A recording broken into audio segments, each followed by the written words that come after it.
หลังจากที่เราไปขุดแมงจิโปมาจากแหล่งธรรมศาสตร์แล้วเขาเอามาลองทดลองเลี้ยงโดยการเลี้ยงใส่ไหหรือว่า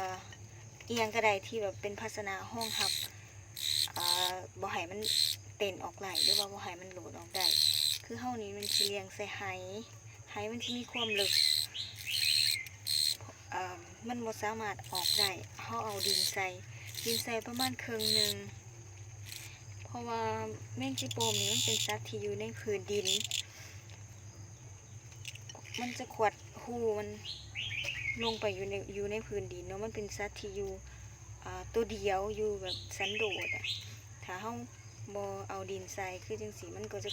กัดกันอาหารก็หายมัน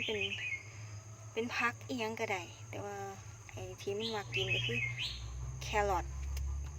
เมื่อคืนนี้เฮาให้ไปแล้วมันกินหมดเนาะอันนี้จะเป็นหมกฮุ้งแล้วก็ใบมันอันนี้มันก็กินคือกันปกติมันก็กินพวกพืชได้เกือบทุกชนิดแหละเอายังไห้มันก็กินหมดอันนี้มันขวดหูมันอยู่เนาะ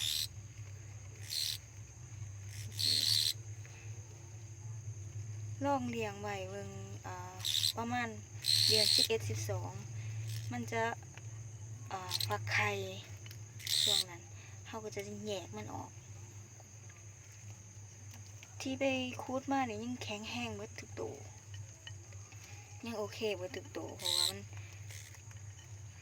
สามารถแบบ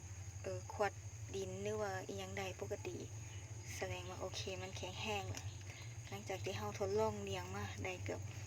อาทิตย์หนึ่งเนาะคิดว่ามันสิตายโอเคมันก็ยังบ่ตายเดี๋ยวลองเลี้ยงต่อไป